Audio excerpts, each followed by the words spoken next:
ఒక యోగి ఆత్మకథ 16వ అధ్యాయం. గ్రహాల్ని ఓడించడం. ముకుంద, నువ్వు జ్యోతిష సంబంధమైన దండకడియం ఒకటి ఎందుకు సంపాదించకూడదు?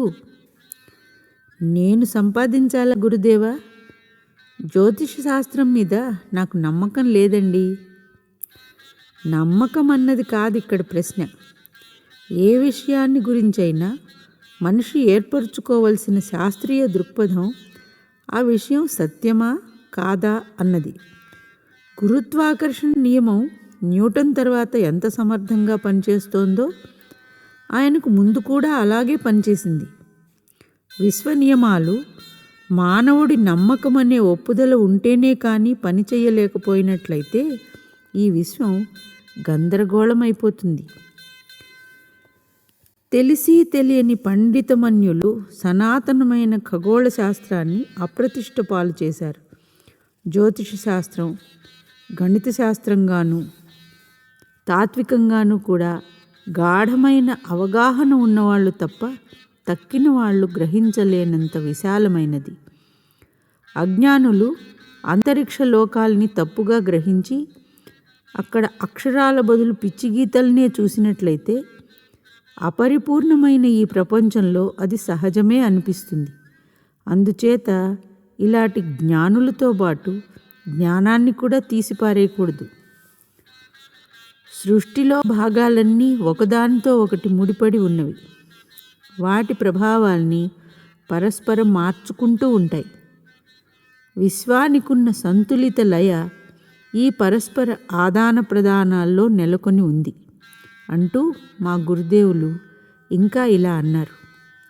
మనిషి తన మానవ ప్రకృతిని బట్టి 2 రకాల శక్తుల్ని ఎదుర్కోవాలి. ఒకటి, పృథివ్యాపస్తేజోవాయురాకాశాలనే పంచభూతాల కలయిక వల్ల తనలో ఏర్పడ్డ కల్లోలాలు. రెండోది, ప్రకృతిలోని బాహ్య విఘటన శక్తులు. మానవుడు తన నశ్వరత్వంలో పెనుగులాడుతూ ఉన్నంతకాలం భూమి ఆకాశాల్లో జరిగే అసంఖ్యాకమైన పరిణామాల వల్ల ప్రభావితుడవుతూనే ఉంటాడు. జ్యోతిషమన్నది గ్రహాల ఉద్దీపనలకు మనిషిలో కలిగే ప్రతిస్పందనల్ని వివరించే శాస్త్రం.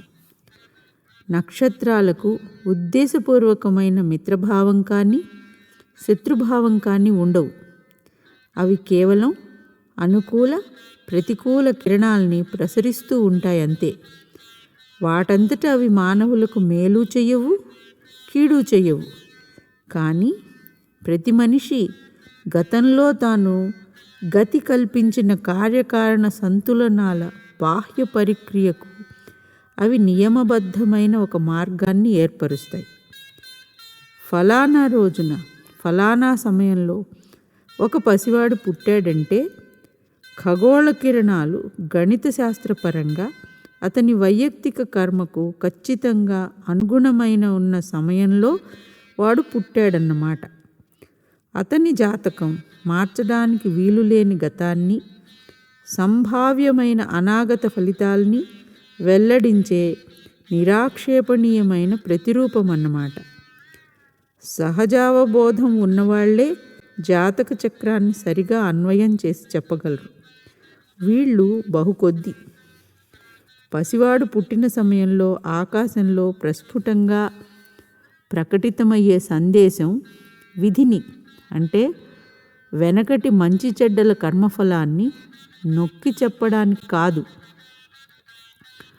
ప్రాపంచిక బంధం నుంచి బయటపడాలన్న ఇచ్ఛ మనిషిలో రగులు కొల్పటానికే. తాను చేసిన దాన్ని తాను మార్చుకోనుగలడు. అతని జీవితంలో ఇప్పుడు ఏ ఏ ఫలితాలు కనిపిస్తున్నాయో వాటికి మూలకారకుడు అతనే కానీ మరెవరూ కాదు. అతను ఏ అవరోధాన్నైనా అధిగమించగలడు. దానికి కారణాలు ఏమిటంటే అసలు ఆ అవరోధాన్ని కల్పించుకున్నది తానే కావడం ఒకటి, గ్రహాల ఒత్తిళ్లకు లోబడని ఆధ్యాత్మిక శక్తులు అతనికి ఉండడం ఒకటి. జ్యోతిషం మీద మూఢభక్తి మనిషిని యాంత్రిక మార్గదర్శకత్వం మీద గుడ్డిగా ఆధారపడే మరమనిషిగా తయారు చేస్తుంది. కానీ వివేకవంతుడు తన భక్తి ప్రపత్తులను సృష్టి మీది నుంచి సృష్టికర్త మీదికి మళ్ళించి తన గ్రహాల్ని ఓడిస్తాడు. అంటే తన గతాన్ని వమ్ము చేస్తాడు. పరమాత్మతో తనకు గల ఏకత్వాన్ని అతను ఎంత ఎక్కువగా గ్రహిస్తుంటే భౌతిక ప్రపంచం అతని మీద ప్రాబల్యం వహించడం అంతగా తగ్గుతూ ఉంటుంది. ఆత్మ ఎప్పుడూ స్వేచ్ఛగా ఉండేదే. దానికి పుట్టుక లేదు, కనుక చావు లేదు. గ్రహ నక్షత్రాలు దాని మీద ఆధిపత్యం వహించలేవు. మనిషి అంటే ఆత్మ, దానికో శరీరం ఉంటుంది. అతను తానెవరో సరిగా తెలుసుకున్నప్పుడు నిర్బంధకాల్ని అన్నింటినీ విడిచిపెట్టేస్తాడు. అతను ఆధ్యాత్మిక విస్మృతి అనే తన సాధారణ స్థితిలో గందరగోళంలో పడి ఉన్నంతకాలం పరిసర నియమం తాలూకు సూక్ష్మ శృంఖలాల్లో చిక్కుకునే ఉంటాడు. దేవుడంటే సామరస్యం. దేవుడితో ఐక్యానుసంధానం పొందిన భక్తుడు ఏ పని తప్పుగా చెయ్యడు. అతని కార్యకలాపాలు జ్యోతిష నియమానుసారంగా సరిగా సహజంగా జరగవలసిన సమయంలోనే జరుగుతాయి. గాఢంగా ప్రార్థన ధ్యానం చేసిన తర్వాత అతనికి దివ్య చైతన్యంతో సంపర్కం ఏర్పడుతుంది. ఆంతరికమైన ఆ రక్షణ శక్తిని మించిన గొప్ప శక్తి మరొకటి ఏదీ లేదు. అయితే గురుదేవా, నన్ను జ్యోతిష సంబంధమైన దండకడియం వేసుకోమని ఎందుకంటున్నారు? చాలాసేపు మౌనం వహించిన తర్వాత నేను ఈ ప్రశ్న వేయడానికి సాహసించాను. అంతవరకు నేను శ్రీ యుక్తేశ్వర్ గారి గంభీరమైన వ్యాఖ్యానాన్ని వంట పట్టించుకోవడానికి ప్రయత్నించాను. అందులో భావాలన్నీ నాకు చాలా కొత్త. ప్రయాణికుడు తన గమ్యం చేరుకున్నప్పుడు మాత్రమే తన మ్యాప్లు తీసి పారేయడం సబబు. ప్రయాణంలో సదుపాయంగా ఉండే ఏ అడ్డదారి వల్లనైనా అతను లాభం పొందుతాడు.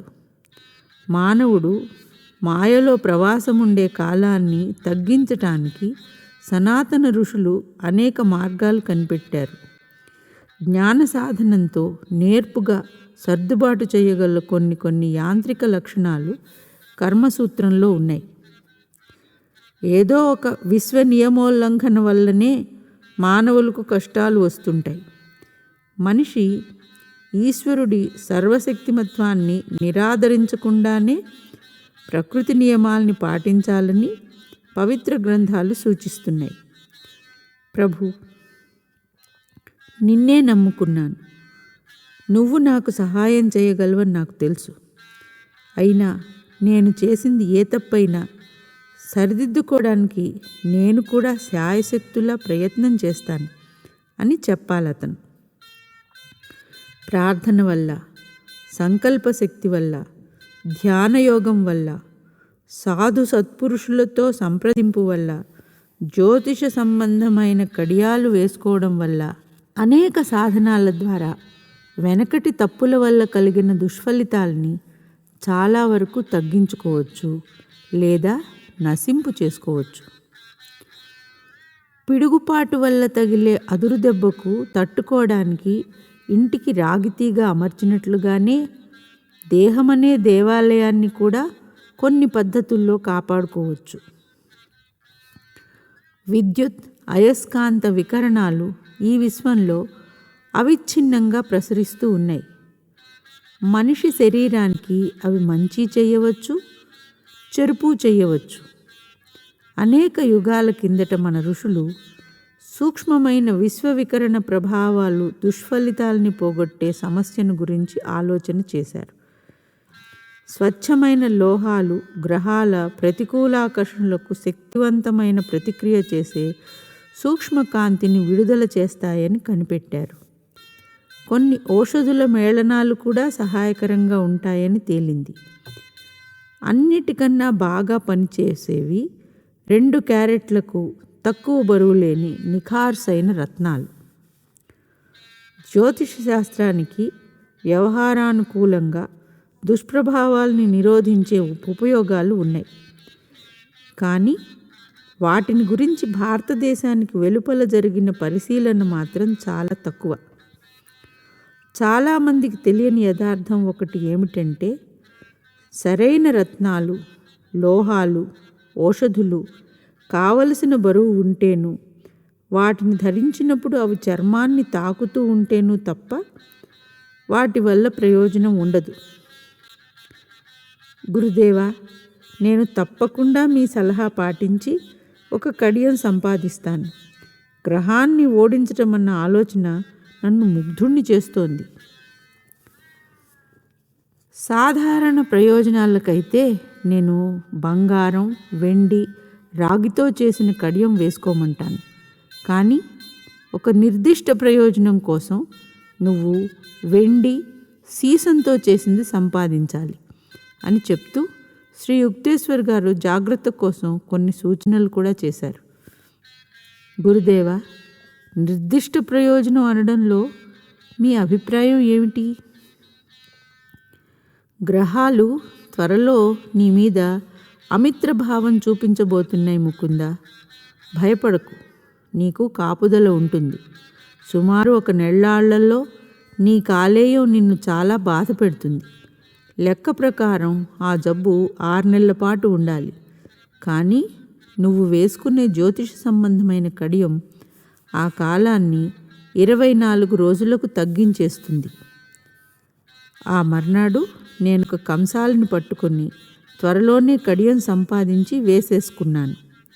నా ఆరోగ్యం అద్భుతంగా ఉంది. గురుదేవుల జోస్యం నా మనస్సులోంచి ఎప్పుడో తొలగిపోయింది. గురువుగారు శ్రీరాంపూర్ నుంచి కాశీ వెళ్ళారు. మా సంభాషణ జరిగిన తర్వాత 30 రోజులకి నా కడుపులో కాలేయం దగ్గర హఠాత్తుగా నొప్పి వచ్చింది. అప్పటి నుంచి కొన్ని వారాల పాటు యమబాధపడ్డాను. గురువుగారిని తొందర పెట్టడం ఇష్టం లేక ఈ పరీక్షకు ఒంటరిగానే తట్టుకోవాలనుకున్నాను. కానీ 23 రోజుల యమయాతన నా పట్టుదలని సడలించేసింది. కాశీకి రైలెక్కాను. అక్కడ శ్రీ యుక్తేశ్వర్ గారు అసాధారణమైన ఆప్యాయతతో నన్ను పలకరించారే కానీ ఆంతరంగికంగా నా బాధలు చెప్పుకోవడానికి అవకాశం ఇవ్వలేదు. ఆనాడు కేవలం ఆయన దర్శనం కోసం చాలామంది భక్తులు వచ్చారు. జబ్బుతో బాధపడుతూ నా సంగతి పట్టించుకునేవాళ్ళు లేక అలా ఓ మూల కూర్చున్నాను. రాత్రి భోజనాలు అయ్యాక కానీ అతిథులు వెళ్ళలేదు. అప్పుడు మా గురుదేవులు ఆ ఇంటికి అష్టభుజాకారంలో ఉన్న బాల్కనీలోకి రమ్మని పిలిచారు. నీ కాలేయం జబ్బు గురించి వచ్చి ఉంటావు. శ్రీ యుక్తేశ్వర్ గారి చూపు నన్ను తప్పించుకుంది. ఆయన అడపాదడపా పడుతున్న వెన్నెలకు అడ్డు వస్తూ అటు ఇటు పచార్లు చేస్తున్నారు. ఏది ఇలా చూడండి, నువ్వు 24 రోజుల నుంచి బాధపడుతున్నావు కదూ? అవునండి. పొట్టకు సంబంధించి నేను నీకు నేర్పిన వ్యాయామం చెయ్యి.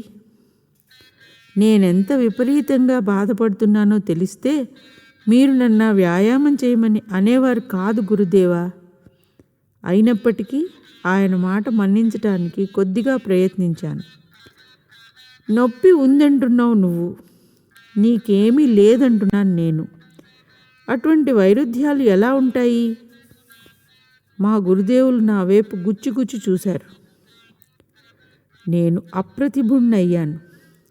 నొప్పి మాయమయ్యేసరికి ఆనందం పట్టలేకపోయాను. కొన్ని వారాల పాటు దాదాపు కంటికి కునుకు లేకుండా చేసిన ఎడతెగని యమబాధ మటుమాయమైందని అనుభవమైంది. అటువంటి బాధ నాకెన్నడూ రానే లేదన్నట్టుగా ఆయన మాటలతోనే మాయమైంది. కృతజ్ఞతాబద్ధుణ్ణై నేను ఆయన పాదాల ముందు వాలబోతున్నాను. చటుక్కున ఆయన నన్ను ఆపారు. మరీ పసిపిల్లవాడు అయిపోకు, లేచి గంగ మీద పడుతున్న వెన్నెల అందం చూసి ఆనందించు అన్నారాయన. కానీ ఆయన పక్కన నేను మౌనంగా నించుని ఉన్నప్పుడు గురుదేవుల కళ్ళు సంతోషంతో మిలమిల్లాడాయి. నాకు స్వస్థత చేకూర్చినవాడు భగవంతుడే కానీ తాము కారన్న అనుభూతి నాకు కలగాలని ఆయన ఆశిస్తున్నట్టుగా ఆయన వైఖరిని బట్టి గ్రహించాను. నేను నిజంగా ఒకానొక మానవాతీత స్వరూపులతో కలిసి జీవించానన్న చిరకాలగతమైన చిరవాంఛితమైన ఆనాటి అనుభవానికి జ్ఞాపక చిహ్నంగా నేనిప్పటికీ సీసంతో కలిపి చేసిన ఆ వెండి కడియాన్ని ధరిస్తూనే ఉన్నాను. తర్వాత కొన్ని సందర్భాల్లో నేను రోగ విముక్తి కోసం నా స్నేహితుల్ని శ్రీ యుక్తేశ్వర్ గారి దగ్గరికి తీసుకువెళ్ళినప్పుడు ఆయన రత్నాలు ధరించమని కానీ కడియం వేసుకోమని కానీ తప్పకుండా చెప్పేవారు. వాటిని వాడడం జ్యోతిష శాస్త్ర జ్ఞానం వల్ల కలిగిన లాభం అంటూ మెచ్చుకునేవారు. జ్యోతిష శాస్త్రాన్ని గురించి నాకు చిన్నప్పటి నుంచి వ్యతిరేకాభిప్రాయం ఉండేది. దానికి కారణం కొంతవరకు చాలామంది దాన్ని గుడ్డిగా అనుసరిస్తున్నారన్న సంగతి నేను గమనించడం ఒకటి. నువ్వు 3 సార్లు పెళ్లి చేసుకుంటావు, 2 సార్లు భార్యను పోగొట్టుకుంటావు అంటూ మా ఇంటి సిద్ధాంతి గారు జోస్యం చెప్పడం ఒకటి. వివాహత్రయానికి బలి కాబోయే మేకలా బాధపడుతూ ఈ విషయాన్ని గురించి నేను తీవ్రంగా ఆలోచించాను.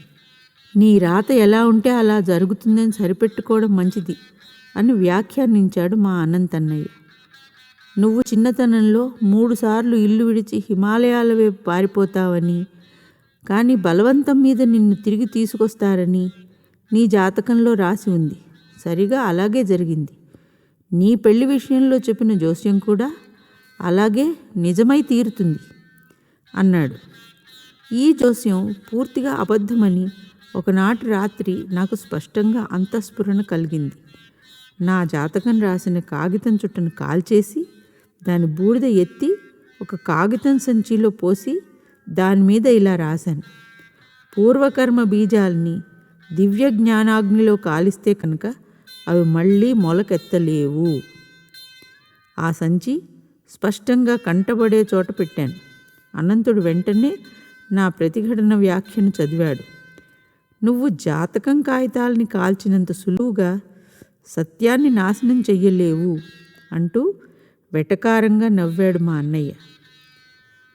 నేను పెద్దవాణ్ణి కాకముందు మా వాళ్ళు నాకు పెళ్లి చేయడానికి 3 సార్లు ప్రయత్నం చేయడం యథార్థమే.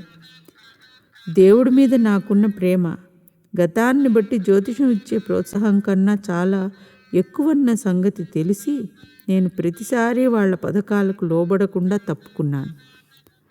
మానవుడి ఆత్మ సాక్షాత్కారం ఎంత ఎక్కువ గాఢమైతే అంత ఎక్కువగా అతడు తన సూక్ష్మ ఆధ్యాత్మిక స్పందనలతో విశ్వాన్నంతనీ ప్రభావితం చేస్తాడు. తాను మాత్రం దృగ్విషయక చాంచల్యానికి అంత తక్కువగా ప్రభావితుడవుతాడు. గురుదేవులు చెప్పిన ఈ మాటలు తరచుగా జ్ఞప్తికి వస్తూ నాకు ఉత్తేజం కలిగిస్తూ ఉంటాయి.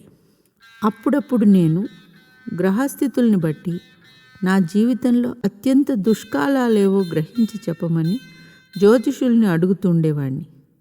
అయినా ఆ కాలాల్లో నేను ఏ పని తలపెట్టినప్పటికీ దాన్ని నెరవేరుస్తూ ఉండేవాడిని. అటువంటి సమయాల్లో అసాధారణమైన కష్టాల్ని ఎదుర్కొంటేనే కానీ ఆ తర్వాత విజయం సిద్ధించేది కాదన్నమాట నిజం. కానీ నా ప్రగాఢ విశ్వాసం సమర్థనీయమైనదేనని ఎప్పుడూ రుజువవుతూ ఉండేది. దైవరక్షణ మీద విశ్వాసం, మానవుడికి దేవుడిచ్చిన సంకల్ప బలాన్ని సరిగా ఉపయోగించుకోవటం అన్నవి రెండూ గ్రహస్థితుల ప్రభావాల కన్నా ఎక్కువ బలిష్టమైనవి. ఒకటి జనన కాలంలో ఉన్న గ్రహస్థితికి అర్థం మానవుడు తన గతం చేతిలో కీలుబొమ్మ అని కాదని నేను తెలుసుకున్నాను. నిజానికది అతడు గర్వించదగ్గ సాధనం. మానవుడు ప్రతి ఒక్క బంధాన్ని తెంచుకొని స్వేచ్ఛ పొందాలన్న సంకల్పం అతనిలో రగులు కొల్పడమే దాని ఉద్దేశం. భగవంతుడు ప్రతి మనిషిని ఆత్మగా సృష్టించాడు, ప్రత్యేక వ్యక్తిత్వం ప్రసాదించాడు. కాబట్టి స్తంభంగానో పరాన్నబుక్కుగానో తాత్కాలిక పాత్ర నిర్వహిస్తున్నప్పటికీ విశ్వ వ్యవస్థకది ఆవశ్యకమైనది. అతడు సంకల్పించినట్లయితే వెంటనే అంతిమ స్వేచ్ఛ సంపాదించగలడు. ఇది ఆంతరిక విజయాల మీదనే కానీ బాహ్య విజయాల మీద ఆధారపడదు. శ్రీ యుక్తేశ్వర్ గారు ఇప్పటి యుగానికి 24,000 సంవత్సరాల ఆయన చక్రాన్ని అన్వయింపచేసే గణిత శాస్త్ర విధానాన్ని కనిపెట్టారు. ఈ చక్రాన్ని రెండుగా విభజించి ఒకటి ఆరోహణ చాపంగాను రెండోది అవరోహణ చాపంగాను పేర్కొన్నారు. ఒక్కొక్క చాపం కాలపరిమితి 12,000 సంవత్సరాలు. ప్రతి చాపంలోనూ కలి, ద్వాపర, త్రేత, సత్యయుగాలనే 4 యుగాలుంటాయి. ఈ 4 యుగాల్ని గ్రీకుల మతానుసారంగా లోహ, కాంస్య, రజత, స్వర్ణయుగాలని అంటారు. మా గురుదేవులు రకరకాల లెక్కలు కట్టి ఆరోహణ చాపంలోని కడపటి కలియుగం అంటే లోహయుగం క్రీస్తు శకం 500 ప్రాంతంలో మొదలైందని నిర్ధారణ చేశారు. 1200 సంవత్సరాల కాలపరిమితి గల ఈ లోహయుగం భౌతికవాద ప్రధానమైన కాలం. ఇది క్రీస్తు శకం 1700 ప్రాంతంలో ముగిసింది. ఆ సంవత్సరం ద్వాపర యుగం ఆరంభమైంది. దీని కాలపరిమితి 2400 సంవత్సరాలు. ఈ యుగం విద్యుత్ శక్తి, అణుశక్తుల వికాసానికి, టెలిగ్రాఫ్, రేడియో, విమానాల వంటి దేశ వ్యవధానాన్ని హరింపచేసే యంత్రాలకు ప్రాముఖ్యం వహించే యుగం. 3600 సంవత్సరాల కాలం గల త్రేతాయుగం క్రీస్తు శకం 4100 సంవత్సరంలో మొదలవుతుంది. టెలిపతి అనగా మానసిక ప్రసారాల గురించి, కాల వ్యవధానాన్ని హరింపజేసే ఇతర సాధనాల గురించి జనసామాన్యానికి తెలిసి ఉండడం ఈ యుగ లక్షణం. ఆరోహణ చాపంలో కడపటి యుగమైన సత్యయుగం కాలపరిమితి 4800 సంవత్సరాలు. ఈ యుగంలో మానవ మేధ సర్వోత్కృష్టంగా వికాసం చెందుతుంది. మానవుడు దైవ నిర్ణీత పథకానికి అనుకూలంగా పనిచేస్తాడు. ప్రపంచానికి అప్పుడు 4008 సంవత్సరాల అవరోహణ స్వర్ణయుగంతో ఆరంభమయ్యే 12,000 సంవత్సరాల అవరోహణ చాపం మొదలవుతుంది. క్రమశః మానవుడు అజ్ఞానంలోకి దిగజారిపోతాడు. ఈ కాలచక్ర భ్రమణాలు దృగ్గోచర విశ్వం తాలూకు వైషమ్య సాపేక్షతారూపమైన మాయ ప్రదర్శించే శాశ్వత ఆవృత్తులు. మానవుల్లో సృష్టికర్తతో తమకున్న విడదీయరాని దివ్య ఏకత్వాన్ని గురించిన స్పృహ పెరిగిన కొద్దీ వాళ్లలో ఒకరి తర్వాత ఒకరు మాయాద్వంద్వం నుంచి విముక్తి పొందుతారు. గురుదేవులు జ్యోతిష శాస్త్ర విషయంలోనే కాక ప్రపంచ ధార్మిక గ్రంథాల విషయంలో కూడా నా అవగాహనను విస్తృతం చేశారు. పవిత్ర గ్రంథాలని ఆయన మనస్సనే నిర్మల ఫలకం మీద పెట్టి సహజావబోధయుక్తమైన తర్కమనే శస్త్రంతో విశ్లేషిస్తూ ఉండేవారు. ప్రవక్తలు మౌలికంగా వ్యక్తం చేసిన సత్యాల్లోంచి పండితుల దోషాల్ని, ప్రక్షిప్తాల్ని ఏరేస్తూ ఉండేవారు. చూపును ముక్కు కొన మీద నిలపాలి. భగవద్గీతలో ఉన్న ఒక శ్లోకానికి తప్పుడు వ్యాఖ్యానం ఇది. ప్రాచ్య పండితులు, పాశ్చాత్య అనువాదకులు చాలామంది దీన్ని అంగీకరించారు. గురుదేవులు దీన్ని వేళాకోళంగా విమర్శిస్తూ ఉండేవారు. యోగి అనుసరించే మార్గమే వింత మార్గం, దానికి తోడు అతన్ని మెల్లకన్ను తెప్పించుకోమని కూడా సలహా ఇవ్వడం ఎందుకు అనేవారు. నాసికాగ్రం అన్నదానికి సరైన అర్థం ముక్కుకు మూలమైన స్థానం అనే కానీ ముక్కు కొన అని కాదు. కనుబొమల మధ్య ఆధ్యాత్మిక దృష్టికి స్థానమైన చోట ముక్కు మొదలవుతుంది. సాంఖ్యయోగంలో ఒక సూత్రంలో ఇలా ఉంది: ఈశ్వరా సిద్ధే. ఈశ్వరుణ్ణి నిరూపించటానికి ప్రమాణం లేదు. ఈ సూత్రం మీద ఆధారపడి చాలామంది విద్వాంసులు దర్శన శాస్త్రాన్నంతని నాస్తికవాదం అనేస్తున్నారు. ఈ శ్లోకంలో నాస్తిక గుణం లేదు అని వివరించారు శ్రీ యుక్తేశ్వర్ గారు.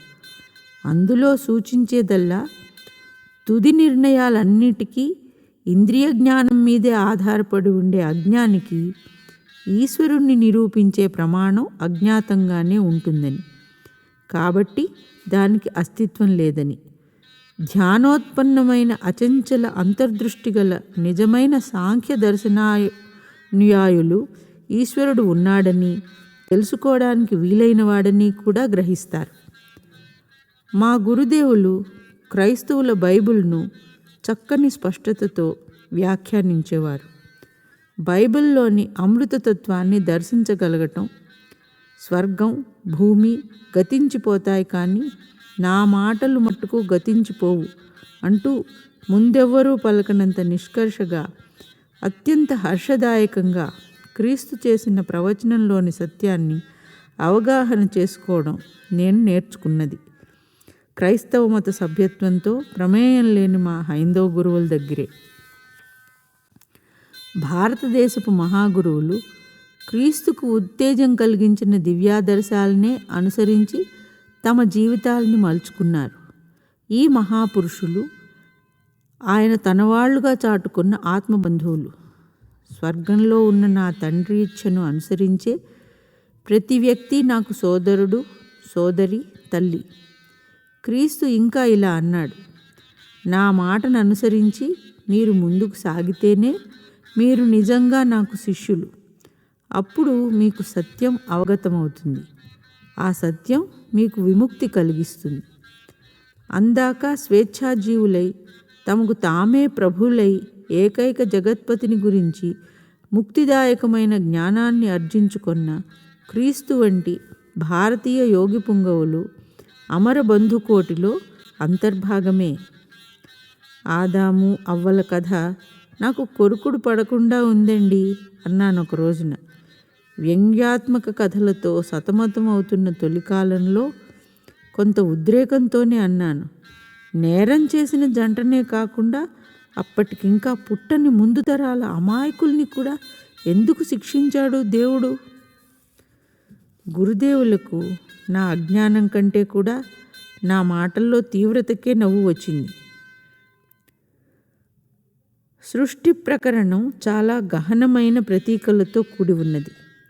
కేవలం శబ్దార్థ వివరణ వల్ల అవగాహన కాదు అని వివరించారు. దాంట్లో చెప్పిన జీవన వృక్షం మానవ దేహం, వెనుబాము తలకిందులుగా ఉండే చెట్టు లాంటిది. మనిషి తల వెంట్రుకలు దానికి వేళ్ళు, అంతర్వాహక బహిర్వాహక నాడులు దానికి కొమ్మలు. నాడీ మండలం అనే వృక్షానికి మనం అనుభవించి ఆనందించదగ్గ ఫలాలు చాలా కాస్తాయి. శబ్ద స్పర్శ రూప రసగంధాలనే ఇంద్రియ జ్ఞానాలే ఆ ఫలాలు.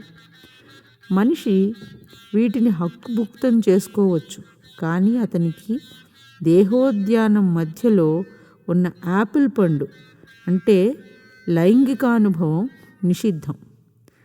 అందులో చెప్పిన సర్పం లైంగిక నాడుల్ని ఉద్రేకపరిచే కుండలినీ శక్తిని సూచిస్తుంది. ఆదాము వివేకానికి సంకేతం, అవ్వ అనుభూతికి సంకేతం. ఏ మనిషిలోనైనా భావోద్రేకాన్ని అంటే స్ప్రైణ స్పృహను కామవాంఛ లోబరుచుకున్నట్లయితే అతని వివేకం అంటే ఆదాము నశించక తప్పదు.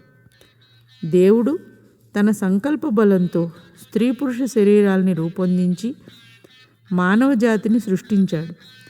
ఈ కొత్త జాతికి ఆయన తన మాదిరి నిష్కలంక రీతిలో లేదా దివ్య రీతిలో పిల్లల్ని సృష్టించే శక్తి ప్రసాదించాడు. అంతవరకు వ్యష్టిగా పరమాత్మ ఆవిర్భావం సహజాతబద్ధమై సంపూర్ణ తార్కిక వివేక శక్తులు లేని జంతువులకే పరిమితమై ఉంది. అందువల్ల భగవంతుడు మొట్టమొదటి మానవ శరీరాలని సృష్టించి వాటికి సాంకేతికంగా ఆదాము అవ్వ, యాడమ్ అండ్ ఈవ్ అని పేర్లు పెట్టాడు.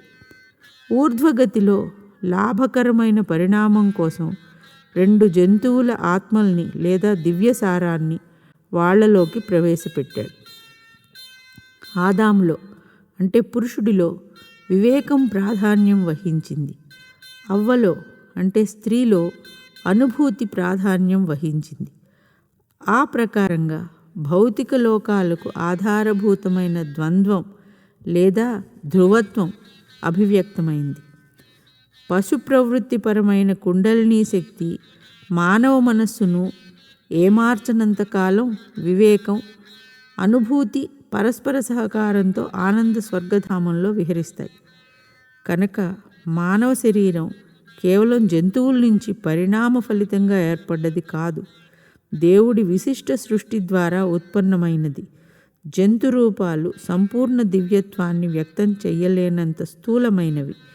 మూల పురుషుడికి, మూల స్త్రీకి అత్యద్భుతమైన మానసిక శక్తి అంటే మెదడులో సర్వజ్ఞతాశక్తి సంపన్నమైన సహస్రార కమలం, వెన్నులో సున్నితంగా జాగృతమైన షట్చక్రాలు విశిష్టంగా ప్రసాదించటం జరిగింది.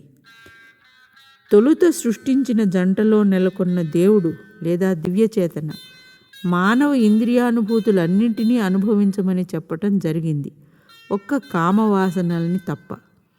వంశవృద్ధి కోసం మానవుల్ని హీనస్థాయి జంతు పద్ధతికి బందీని చేసే జననేంద్రియాల ఉపయోగాన్ని తొలగించడానికే వీటిని నిషేధించటం జరిగింది.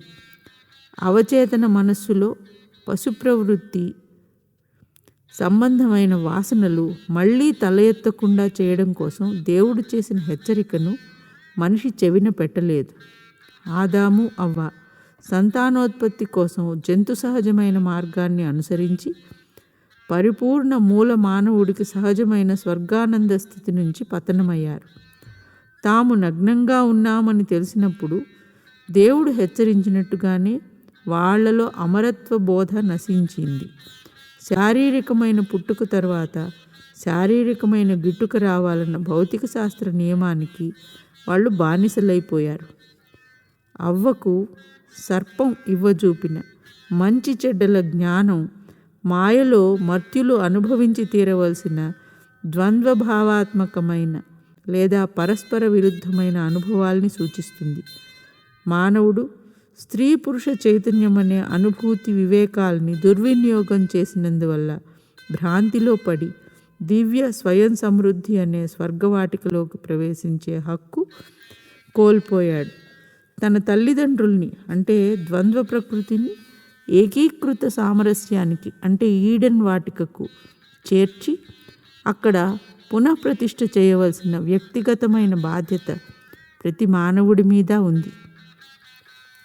శ్రీ యుక్తేశ్వర్ గారు తమ ప్రసంగాన్ని ముగించగానే నేను జెనసిస్ గ్రంథం పుటల వైపు కొత్త గౌరవంతో చూశాను.